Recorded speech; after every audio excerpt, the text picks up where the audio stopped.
2 साल की गुड़िया को छोड़ के यहाँ तक आ जी। रहे हैं। बेहतर था कि अभी मैं छोड़ दूँ 3 महीने, ताकि मैं हमेशा उनके साथ घर में रह के उनके केयर कर सकूँ, घर से ही कुछ कर सकूँ। लोन लेके आए हैं आप यहाँ पे जी, लोन लिया था मैंने। 80,000 रुपये का। जॉब कर रहे हैं, सेविंग्स? भैया मेरे हिसाब से जो भी महिलाएं चाहे किसी भी फील्ड में हों, अपना एक स्किल ज़रूर सीखें। क्योंकि महिला उत्थान सिर्फ कागज़ों पे नहीं होगा। अगर आपने कागज़ पे लिख दिया महिला उत्थान के लिए काम करेंगे, उसके लिए ग्राउंड पे उतर के महिलाओं के लिए कुछ ना कुछ करना पड़ेगा।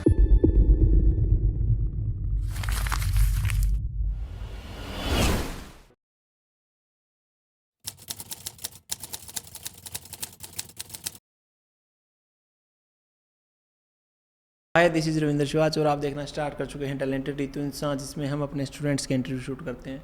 उसी कड़ी में एक और इंटरव्यू आज हम शूट करेंगे। छत्तीसगढ़ से आई हमारी स्टूडेंट प्रियंका का।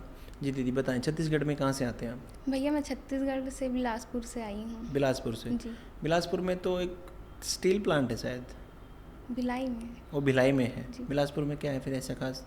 इंडस्ट्रियल एरिया है बिलासपुर में तो। ठीक है, तो छत्तीसगढ़ से यहाँ लगभग 2,000 किलोमीटर के करीब पड़ता होगा, 1500-2,000 किलोमीटर। वहाँ से यहाँ तक का सफ़र क्यों तय किया आपने? छत्तीसगढ़ में नहीं था कोई सिखाने वाला? नहीं भैया, छत्तीसगढ़ में तो है, पर मुझे मैम से ही सीखना था। कब से जानते हैं इसीलिए। मैम को आप?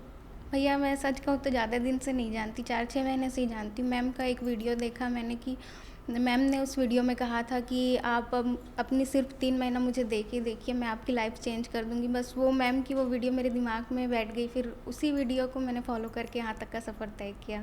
ठीक है, जो वीडियो आपके सामने आएगी 3 महीने में आपका जीवन बदल दूंगी, जी, कितनी सच्चाई है उस बात में? बहुत मतलब जो मैम ने कहा वो किया भी है। मैम ने लाइफ हमारी तो चेंज कर दी, सिलाई तो सिखाया ही, हमारे अंदर कॉन्फिडेंस बहुत बिल्ड कर दिया कि मैं आज आपके सामने बैठ के ऐसे इंटरव्यू दे सक रही हूँ। इससे पहले कैमरे को फेस किया है कभी आपने? कभी नहीं भैया, मैं तो अकेले घर से बाहर भी नहीं निकली, लेकिन मैम से मुझे मिलने का इतना जुनून था कि मैं छत्तीसगढ़ से यहाँ तक अकेले आई हूँ। अकेले कोई छोड़ने नहीं जी, आया आपको? नहीं। शादीशुदा हैं? जी, ऐसा तो नहीं कि आपके पति ने सोचा कि ठीक है 3 महीने पीछा छूट जाए कम से कम? शादीशुदा नहीं। मर्द ऐसा सोचते हैं कई बार। नहीं भैया, उनका बहुत सपोर्ट रहा, उन्होंने घर संभाला तभी मैं यहाँ आई। क्या संभाला घर में उन्होंने? घर में बच्चों को संभाला, घर में जो भी काम मैं करती थी वो उन्होंने किया है, जॉब से लीव लिया कि मैं यहाँ तक आ सकूँ। अच्छा, जी, ऐसे पति हैं आजकल? मेरे पति हैं। बहुत बढ़िया। कितने बच्चे हैं आपके? 2 बच्चे हैं, एक 5 साल की, एक 2 साल की बेटी है। 2 साल की गुड़िया को छोड़ के यहाँ तक जी। आना? आपके मन में ये नहीं आया, आप मातृत्व का भाव वो नहीं आया कि अभी बच्चों को मेरी ज़रूरत है? भैया अगर अभी नहीं छोड़ूंगी तो बाद में मुझे जॉब के लिए या फिर किसी चीज़ के लिए तो छोड़ना ही पड़ेगा, इसलिए अब बेहतर था कि अभी मैं छोड़ दूँ 3 महीने, ताकि मैं हमेशा उनके साथ घर में रह के उनके केयर कर सकूँ, घर से ही कुछ कर सकूँ। 3 महीने में आप यहाँ पे जब रहे तो वापस गए कभी छुट्टी मनाने की? नहीं गए? नहीं भैया। तो होली भी यहीं बनी आपकी? जी, होली का जो सेलिब्रेशन था वो काफ़ी अच्छा मनाया गया था, बहुत ग्रैंड अच्छा था। था। कैसा फील हो रहा था उस दिन? मतलब भैया यहाँ तो फैमिली जैसा ही लगा, मुझे लगा ही नहीं कि मैं अपने फैमिली से दूर आई हूँ। यहाँ का माहौल बहुत ही अच्छा है। मैम ने कभी अकेला महसूस होने ही नहीं देती किसी स्टूडेंट को कि वो अपनी फैमिली से दूर हैं। वहाँ का मतलब माहौल बहुत अच्छा है, क्लासरूम का माहौल बहुत अच्छा रखती मैम। मतलब हम किसी भी सैड रहे या फिर हमारे अंदर कुछ भी चलता रहे, जब हम क्लासरूम में आते हैं मैम की एक स्माइल देख के हम सब कुछ भूल जाते हैं। बहुत कोई तांत्रिक confidence विद्या है। सीख रखी मैम ने ऐसा? नहीं, मैम के अंदर बहुत जो भी है ना, वो स्टूडेंट के अंदर कॉन्फिडेंस आता है मैम को देख के। क्या कॉन्फिडेंस आता है कि जब ऋतु मैम एक 10x10 की दुकान से उठ के यहाँ तक आई हैं तो मैं कर क्यों सकती नहीं? हूँ, मैं भी कर सकती हूँ। जी, ऐसा ही फील आना ही चाहिए, आप समझें। एक्चुअल में जब आप देखेंगे कि कोई भी महिला जो अपने घर में बंद के रह गई है, और ख़ासकर शादीशुदा महिलाएं, शादीशुदा महिलाएं होती हैं, बच्चा होने के बाद वो ऐसा फील होता है उनको कि ज़िंदगी रुक सी गई है, अब यही मेरी लाइफ है, इन बच्चों को मेरे को आगे बढ़ाना है। और कहीं ना कहीं इस पसोपेश में, बच्चों की देखभाल में वो ये भूल जाती है कि मेरा अपना भी एक जीवन है, मुझे खुद कुछ करके आगे जाना चाहिए। और उस पसोपेश से बाहर निकलने के लिए आपको किस किस को मनाना पड़ा कि मैं भिवानी जाके सीखूं, और किस किस ने ये कहा कि इतनी दूर जाके कैसे सीख पाएगी, वो भी हरियाणा में? भैया मैंने किसी को नहीं बताया, सिर्फ हस्बैंड को पता था और उनको ही मैंने समझाया, फिर मैं यहाँ आई। क्या समझा आपने कि मैडम जैसे पैसे कमा रही मैं भी कमाऊंगी एक दिन, ऐसा? जी भैया, मैंने मतलब हस्बैंड को बोला कि मैं अगर आप तो प्राइवेट जॉब करते हो, जितना भी कमाते हो मतलब उतना तो मैं कमा ही लूँगी, अगर मैम के साथ सीख के आऊँगी तो मैम का जो नाम है वो तो बहुत बड़ा है। अगर मैं वहाँ जाके सीखूँगी तो मतलब मैं यहाँ आके कुछ ना कुछ तो कर ही लूँगी, इतना कर लूँगी कि आपको कुछ ना करना पड़े। तो हमारी ऐप है ऑनलाइन टैलेंटेड रितु इंसान, आपने ऑनलाइन क्यों नहीं सीखना कंसीडर किया? आप ऑफलाइन ही क्यों आए? पैसे ज़्यादा थे आपके पास? नहीं भैया, ऑफलाइन आके मुझे मैम से मिलना था। मैम के साथ रह के जो कॉन्फिडेंस आया वो ऑनलाइन रह के नहीं होता। ऑनलाइन कभी आपने कोई वर्कशॉप वगैरह ज्वाइन की थी हमारी? नहीं भैया। तो कहाँ पे देखा था मैम को पहली बार? मैम को इंस्टाग्राम में ही, रील्स में ही देखा था। स्क्रॉल कर रहे थे रील, जी, ऐसे आगे आगे? जी। क्या देख रहे थे आप उस टाइम पे? मतलब मुझे ये देख रही थी कि मुझे सिलाई में ही कुछ करना है, तो सिलाई में तो सबसे नंबर 1 पे मैम का ही नाम है। तो जब आप यहाँ पे आ गए, जी, ठीक है, तो पहले दिन आपको कैसा फील हो रहा था यहाँ पे आके? सब कुछ सपने जैसा ही लग रहा था। मैम मेरे सामने थी, फिर भी यकीन नहीं हो रहा था कि मैं यहाँ पे आ चुकी हूँ। कितने दिन लगे आपको यकीन करने में? 10 दिन लग गए भैया। 10 दिन तक मुझे लग ही नहीं रहा था कि मैं मतलब सचमुच आ चुकी हूँ यहाँ पे। शुरुआती दिन होते हैं आपके कोर्स के, तो मैम कहती हैं कि शुरुआत में फुली समझ में नहीं आएगा क्योंकि नए मेथड्स होते हैं, नया तरीका होता है। तो आपको लगभग कितने दिन लगे थे एक्चुअल मेथड समझ में आने में? भैया मैम का मेथड तो ऐसे समझ आने ही लगा था मुझे फर्स्ट डे से ही। बस मैम बोलती हैं कि अगर आपको 1% भी समझ आ रहा है तो ठीक है, और कुछ नहीं समझ आ रहा है तो ये भी समझ आ रहा है कि मैम ने आज कौन सी ड्रेस पहनी हुई है तो भी बहुत है। बस यही मान के हम तो बस चल रहे थे कि बाद में ही मतलब रिकॉर्डेड क्लास भी है, अगर कुछ नहीं समझ आए तो हम रिकॉर्डेड क्लास से देख लेंगे तो समझ आ ही जाएगा। बिल्कुल। रिकॉर्डेड क्लास देने का बच्चों को उद्देश्य सिर्फ एक ही है, आप समझें। जब बच्चा लाइव बैठ के सीखता है ना, तो कई बच्चों के दिमाग में ये चलता है कहीं बाद में मैं भूल ना जाऊँ, बाद में मैं भूल ना जाऊँ। तो पहले जब हमने यहाँ पे स्टार्ट किया था तब ऐसा कॉन्सेप्ट नहीं था। तो काफ़ी बच्चे क्या करते थे, आवाज़ को रिकॉर्ड करते थे, कोई क्लास को रिकॉर्ड करने की कोशिश करता था, और उसमें क्या होता था कि बच्चे का दिमाग उसी में अटक जाता था कि इसके बाद मैं कैसे देखूंगा। इसलिए जो ऑनलाइन कोर्स है बुटीक मास्टरी, वो ऑफलाइन वाले बच्चों को काफ़ी सस्ते दाम में दिया जाता था ताकि बच्चा उसको बार बार रिपीट मोड में देख सके, और जब वो क्लास में बैठा है तो उसका ध्यान प्रॉपर क्लास में ही रहे। ठीक पर है, भैया अगर क्लास अगर हम देखें तो रिकॉर्डेड की ज़रूरत ही नहीं पड़ती। मैम इतना क्लियर कर देती हैं सारा कुछ, और अगर कुछ डाउट आए लगता है कि क्लास के बाद हम पूछे तो मैम क्लास के बीच में सारे डाउट क्लियर कर चुकी होती हैं। क्योंकि आप समझें जब 3 लाख प्लस बच्चों को सिखाने का अनुभव है ऑनलाइन ऑफलाइन में, और ऑफलाइन में भी हज़ारों बच्चों को हमने सिखाया, लगभग 50-60,000 प्लस तो हमने ऑफलाइन में सिखाया है। तो जब बच्चा सामने बैठा होता है एक समय के बाद, जब टीचर पढ़ा रहा होता है, चाहे वो मैम हो या बहुत अच्छे टीचर जो हमारे स्कूल में भी रहे होंगे, तो उनके दिमाग में ये आ जाता है कि बच्चे के माइंड में अभी कौन सा डाउट चल रहा होगा। जी, और ये आपके क्लास के दौरान भी काफ़ी बार हुआ होगा, मैम ने बोला होगा कि अभी तुम्हारे दिमाग में डाउट चल रहा है, लेकिन थोड़ी देर के बाद ही दूर हो जाएगा। जी। क्लास के बीच में मैम बोलती हैं कि अभी बच्चों का ये डाउट होगा, यहाँ पे ये कैसे आया। तो एक आपकी क्लास होती है शोल्डर आर्म होल की, जिसको हम बेस बोलते हैं, बिल्कुल जी। प्रॉपर सिलाई का, कि इसके बाद आप सीख पाएंगे चाहे फैशन डिजाइनिंग में आपको कटिंग पैटर्न जो भी है, आपको सबसे पहले ये आना चाहिए शोल्डर आर्म होल कैसे लिया जाएगा किसी भी जी। ड्रेस का। जिस दिन वो क्लास हुई थी वो कितनी समझ में आई थी आपको? बहुत मतलब सारी चीज़ें समझ में आ गई थी भैया, और क्लास में तो डेली है वही चीज़ें रिपीट होती है, तो वो सारी चीज़ें हमारे दिमाग में अब बैठ चुकी हैं। बैठ चुकी हैं। जी, अब कोई कस्टमर आपके पास आ जाए, सपोज करते हैं जब आप बिलासपुर में जाके अपना काम करेंगे, जी। तो कस्टमर कोई आपके पास आए तो आपके मन में डर नहीं आएगा कि कैसे कहीं कोई ड्रेस गलत ना हो जाए मेरे से? नहीं भैया, मैम ने हमारे अंदर इतना कॉन्फिडेंस भर दिया है कि अब तो हम महंगे से महंगे कपड़े पे बिना सोचे समझे कैंची चला सकते हैं। मैम ने बोलती है हमेशा कि सिलाई में कभी कुछ गलत नहीं होता, तो वही मान के हम चलते हैं। अगर कहीं से कुछ हो गया तो हम उसे डिज़ाइन बना देंगे। डिज़ाइन बना देगा, नया नया नया डिज़ाइन निकल के आ जाएगा। नया डिज़ाइन बन जाएगा। बढ़िया बात। ठीक है, तो आप कितने पढ़े लिखे? इससे पहले क्या कर रहे थे आप अपनी लाइफ में, यहाँ आने से पहले? भैया मैंने बीएड किया है, एमए किया हुआ है। एमए बीएड है आप? जी, तो बेसिकली आप टीचर बनना चाह रहे थे। जी। तो यहाँ पे आपके यहाँ जॉब नहीं निकलती टीचर्स की? जी, जॉब तो आती है, पर बच्चों के साथ मुझे रहना था। जब मैं माँ बनी तो मुझे लगा कि अब बच्चों के साथ रह के ही मुझे घर में ही कुछ करना है, इसलिए। तो फिर आपने देखा कि सिलाई ही एक ऐसा चीज़ है जो घर पे रह के की जी। जा सकती है ठीक ठाक पैसे कमा के। जी। इससे पहले आपने कभी सिलाई का कुछ आता था आपको यहाँ आने से पहले? नहीं भैया, मुझे कुछ नहीं आता था सारा काम सिलाई बाहर में। से करवाते थे? मैं हमारे वहाँ तो ज़्यादा तो रेडीमेड ही चीज़ें चलती हैं, सिलाई तो बहुत कम ही। लेडीज़ भी रेडीमेड पहनती हैं? हाँ, मतलब लाइक किस रेंज के आप कपड़े पहनते थे आने से पहले रेडीमेड में? मतलब साड़ी ही हमारे वहाँ ज़्यादा चलती है, साड़ी सूट। साड़ी जैसे। रेडीमेड आती है, ब्लाउज तो रेडीमेड नहीं होता लेकिन? हाँ, ब्लाउज तो सिलवानी पड़ती हैं। कितने रुपए लेते हैं आपके यहाँ ब्लाउज सिलने के? 150-200। बस? हाँ, वहाँ सिलाई का बहुत कम है भैया। कम है? जी लेकिन जब आप यहाँ पे जाएंगे तो आप कितना कमा पाएंगे इतनी कम सिलाई में फिर? भैया मैम का तो नाम ही काफ़ी है, मैम के नाम से ही मुझे कस्टमर मिलेंगे और पैसे मिलेंगे। सोशल मीडिया चलाते हैं आप? जी, कोई मतलब कितने फॉलोअर हुए यहाँ के शुरू किया कि पहले से चलाते थे? यहाँ के शुरू किया है। कुछ डालते हैं अपने पेज पे? जी, यहाँ पे जो भी वर्क करती थी वो डालती थी। कितने फॉलोअर हो गए आपके? 200-300 ही है भैया, ज़्यादा 200-300 नहीं है। कुछ देखते हैं रेगुलर डालते हैं आप प्रॉपर? हाँ, ठीक है। जब आप यहाँ से जाएंगे तो कोई कस्टमर ऐसा भी है आपके पास कि जो ये कह रहा हो कि आ जाओ मेरे लिए कुछ ड्रेस डिज़ाइन करनी है आपको? भैया अभी वहाँ के तो कोई फॉलोवर नहीं है मेरे, सारे सारे यहीं इधर के ही हैं? के हैं जी। ओके, तो आप यहाँ से जाने के बाद अब करेंगे क्या, क्या रहेगा आपका फ्यूचर प्लान? भैया जाके मुझे अभी तो घर से स्टार्टअप करना है, उसके बाद फिर अच्छा लोकेशन देख के एक बुटीक ओपन करना है अपना।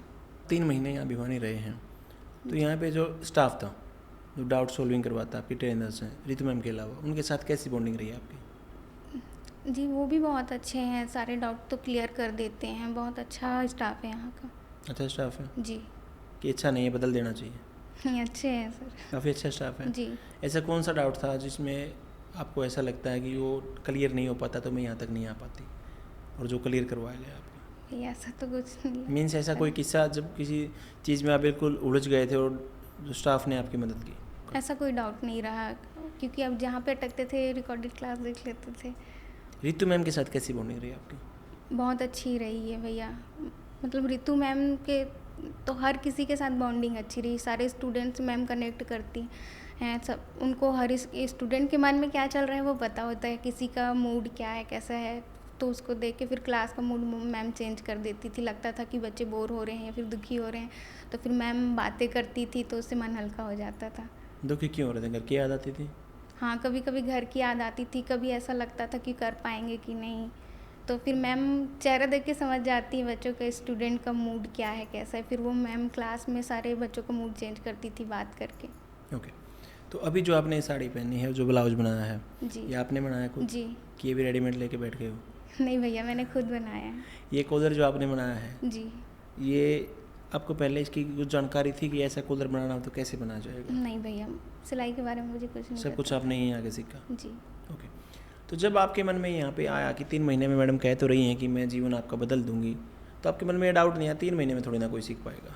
क्योंकि ये जनरली होता है कि 3 महीने में, क्योंकि आप समझें कॉलेजेस में जाते हैं लोग, ITI में जाते हैं तो लगभग 1 साल 2 साल लगा के आते हैं, तो आपके मन में ये सवाल नहीं आया कि 3 महीने में कैसे पॉसिबल होगा? नहीं भैया, मैम ने बोला 3 महीने में फिर लगातार आपको मेहनत भी करनी पड़ेगी, मेहनत से ही सब कुछ होता है, मेहनत करने से हो जाएगा। कितनी प्रैक्टिस की फिर आपने यहाँ पे? मैम ने जितना भी कराया सारी चीज़ें हमने बनाई हैं। ओके, तो जो मैम का सिलेबस था, जो आपको सिखाया गया, उसमें ऐसी कौन सी ड्रेस है जो आपको सबसे प्यारी लगती है कि ये सिखा दी, मज़ा आ गया? मैम ने जो लहंगा सिखाया वो अच्छा लगा मुझे। अच्छा लगा आपको जी कि अब शादियों में लहंगा पहन के जाना होगा तो बाहर से नहीं लाना नहीं पड़ेगा? लाना पड़ेगा। ओके, तो जो आपकी रिश्तेदारियों में या जो भी आपके नज़दीकी लोग हैं, उनमें से कोई जानता है कि आप यहाँ सीखने आए हो? किसी को नहीं बताया? नहीं क्यों नहीं बताया? भैया, ये अगर बता देती तो पहले से निगेटिविटी डाल देते कि इतनी दूर मत जाओ, यहीं से कुछ कर लो या फिर जॉब कर लो, इसलिए नहीं बताया। और अभी भी नहीं बताया जब आपकी फेयरवेल भी कंप्लीट हो चुकी है? नहीं तो कब आप सीधा बम फोड़ेंगे वहाँ जाके ही? लेकिन जो आप इंस्टाग्राम पे डालते हैं वो तो देखते ही होंगे कि नहीं देख रहे? नहीं, यहाँ की मैंने आईडी बनाई। तो उनको पता ही नहीं किस नाम से आईडी है इसकी? नहीं बहुत बढ़िया। आप समझें, ये आप जिस मेथड को फॉलो कर रहे हैं जीवन में आगे बढ़ने के लिए, एक्चुअली में बहुत ज़रूरी होता है कि सीक्रेसी मेंटेन करनी बहुत ज़रूरी है, क्योंकि जब आप कोई नया काम करना चाहते हैं या कुछ खुशियाँ आपके पास आए तो उनको सीक्रेटली काम करेंगे तो बहुत बेटर रहता है।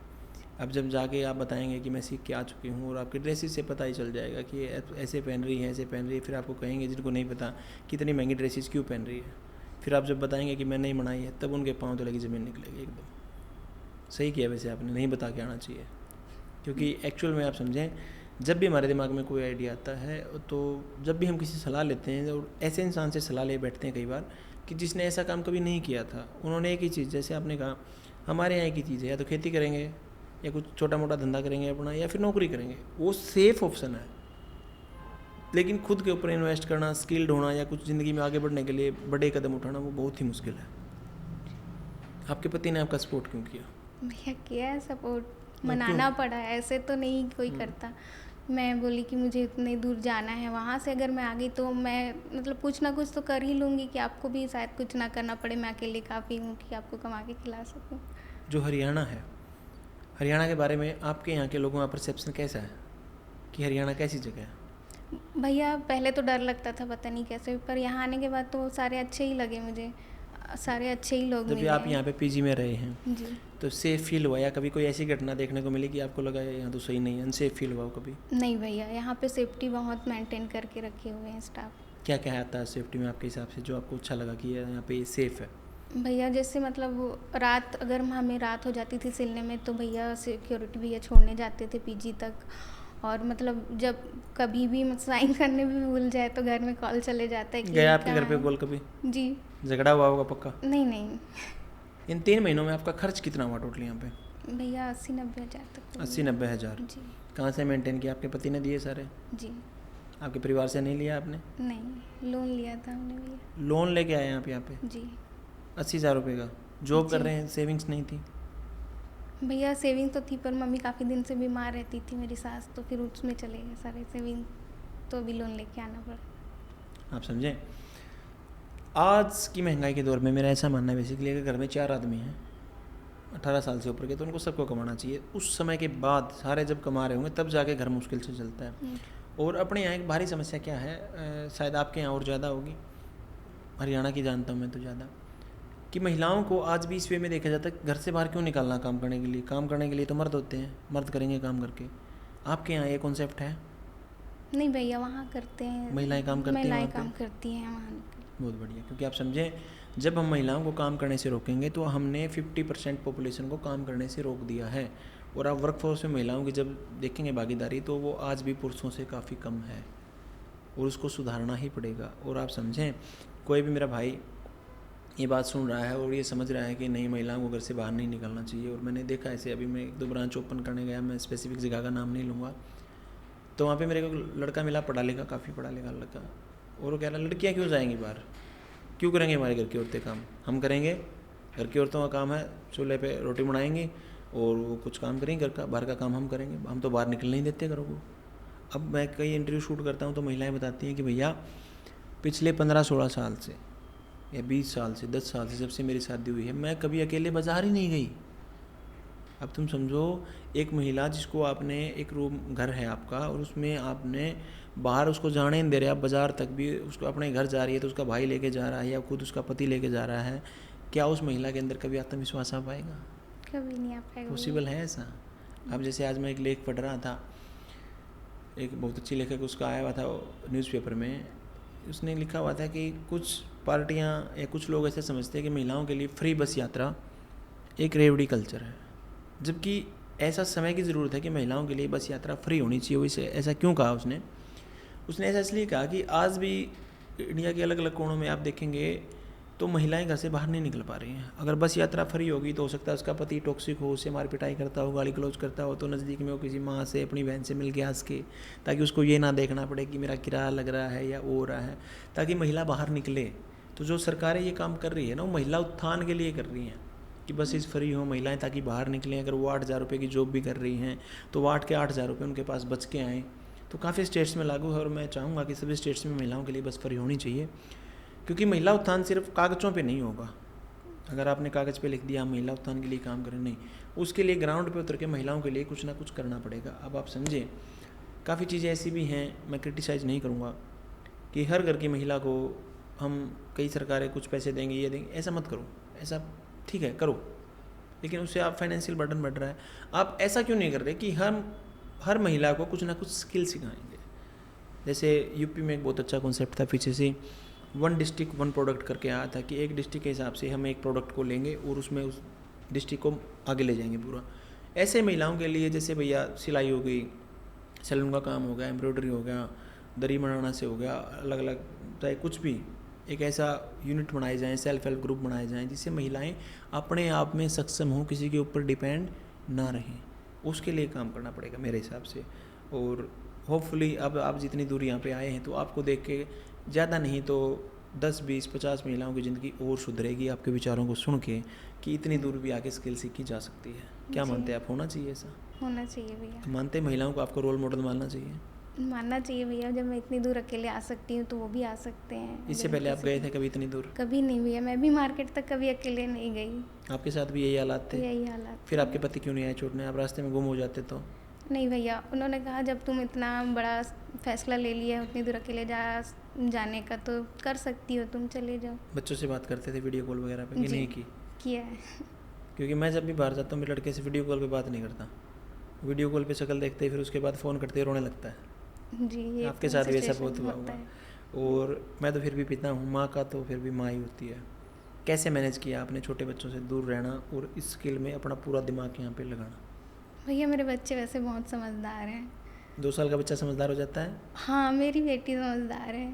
बस बोलती है कि अभी आपको आ जाना चाहिए, बहुत देर हो गया, मतलब बहुत दिन हो गया आप गए हो, पर वो बहुत समझदार है। अब आप कब जाएंगे यहाँ से? भैया कल की मेरी ट्रेन है। कल की ट्रेन है? जी। रिजर्वेशन हो रखा है प्रॉपर? जी।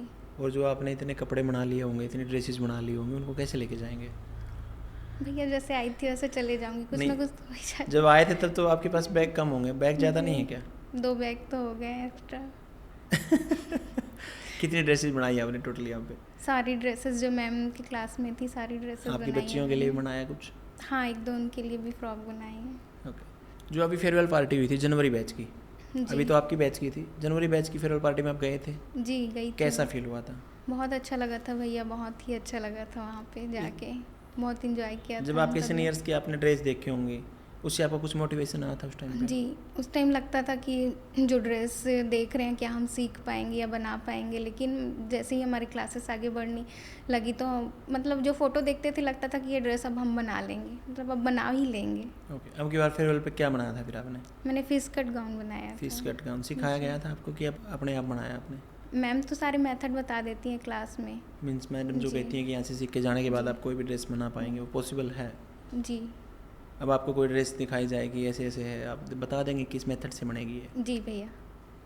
ओके। मैम एक क्लास देती है, मतलब एक मेथड से ही वो बहुत सारी ड्रेसेस बता देती हैं कि इस मेथड से आप ऐसे ऐसे ड्रेस बना सकते हो, तो उसके अकॉर्डिंग हम मतलब समझ जाते हैं कि कोई ड्रेस देखते हैं तो ये इस मेथड से बना है।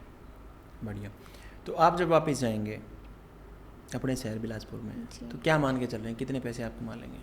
भैया 20-30 हज़ार महीने के तो कमा ही लूँगी। इतने कमा लेंगे, इतना मान के चलते हैं जी। आप? आपके साथ जो पीजी में बच्चे थे वो किस किस स्टेट से थे?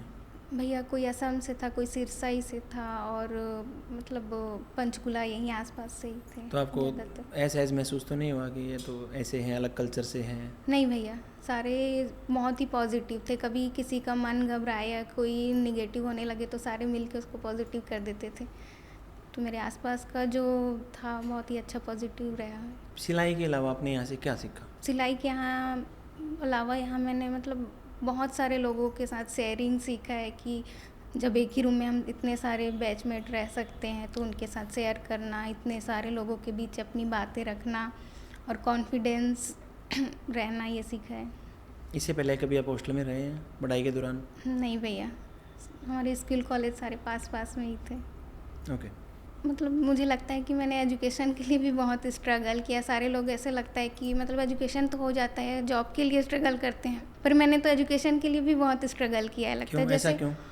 स्कूल में, जिस स्कूल में हम जाते थे वो 5-6 गांव के सारे स्टूडेंट आते थे, तो जगह ही कम होती थी, तो ले दे के हमारे 5 घंटे कटते थे। बेंच होती थी तो आगे पीछे बैठ के, फिर जैसे शादी के बाद मैंने बीएड किया तो फिर मतलब क्लासेस तो मेरे 11 बजे होती थी, लेकिन बस सुबह 8 बजे आती थी, तो डेली मतलब जाते थे, वो रूट बिजी था तो खड़े होके जाना पड़ता था बस में।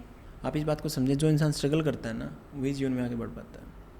आप इस चीज़ को देखें, कितने भी जो आजकल के बिलियनेयर हैं या जो भी हैं, या तो पहली पीढ़ी के या दूसरी पीढ़ी के, थर्ड पीढ़ी में आगे बहुत कम है। और कैपिटलिस्ट सोसाइटी में रहने पे हम आगे बढ़ सकते हैं, ये सबसे पहले हमें समझना पड़ेगा। और जब आपने स्ट्रगल किया है, आप साइकिल उठा के ले गए हो, आपने ये किया, आपने देखा है, तो वो फुली आपको पता है कि ज़िंदगी कितनी निर्दयी होती है। आसान नहीं होता जीवन जीना, चाहे आपके पास पैसा है चाहे आपके पास पैसा नहीं है। इसलिए जब आप अपना काम करेंगे ना, जब अपना बुटीक ओपन करेंगे, तो होपफुली आप उसको बहुत बेटर चला पाएंगे, क्योंकि आपने ज़िंदगी के उन पहलुओं को देखा है जो ज़्यादातर लोग नहीं देखते। वो ऐसा मानते हैं कि ऐसी ज़िंदगी तो फिल्मों में होती होगी। क्योंकि काफ़ी दिन पहले हमारे बेंगलोर से एक स्टूडेंट आई और आगे किससे सुने उसने कि महिलाओं के साथ क्या हो रहा क्या नहीं हो रहा, तो उसने मेरे को कहा भैया मैं तो ऐसा सोचती है तो सिर्फ फिल्मों में होता है, आम ज़िंदगी में थोड़ी ना ऐसे होता होगा। तो आपने काफ़ी कुछ ज़िंदगी में देखा और अब आप इतनी दूर भी आए स्किल सीखने के लिए, अपने एक पाँव पे खड़े होने के लिए। तो मैं चाहूँगा लास्ट में आप महिलाओं के नाम कोई संदेश दें जिससे महिलाएं आपकी बात को सुनें और उनको क्या करना चाहिए आपके हिसाब से जीवन में आगे बढ़ने के लिए। भैया मेरे हिसाब से जो भी महिलाएं चाहे किसी भी फील्ड में हों, अपना एक स्किल ज़रूर सीखें, क्योंकि डिग्रियां साथ देना दे, स्किल आपका साथ ज़रूर देगी। तो अगर आप स्किल सीखेंगे तो आपके लिए बहुत अच्छा होगा। अगर आप सिलाई का स्किल सीखना चाहते हैं तो आपको रितु मैम से बेस्ट कभी कोई नहीं मिलेगा। सिलाई सीखना है तो एक ही नाम, टैलेंटेड रितु इंसान। सही बनाया ना हमने, जी क्योंकि भैया। आप इस चीज़ को समझें। काफ़ी दिनों के बाद हम जब स्लोगन की तैयारी कर रहे थे तो एक दिन ऐसे बैठे बैठे दिमाग में आ गया ऐसा सही है, क्योंकि एक्चुअल में जो हम काम कर रहे हैं महिला उत्थान को लेके, होपफुली सदियों बाद तक हमें याद किया जाएगा। जी तो इन्हीं बातों के साथ इस इंटरव्यू को हम समाप्ति की ओर लेके जाएंगे। मिलते हैं आपसे नेक्स्ट इंटरव्यू में, तब तक के लिए देखते रहिए टैलेंटेड रितु इंसान। आशा और उम्मीद दोनों करेंगे कि हमारी प्यारी बहन छत्तीसगढ़ से जो आई थी प्रियंका, होपफुली वो बहुत अच्छा यहाँ से सीख के गई होंगी, ज़िंदगी में जो वो सोच के आई थी वो अपने लक्ष्य को पाएँ। आशा और उम्मीद दोनों करेंगे कि अपने जीवन में हर बुलंदी को छू सकें। धन्यवाद।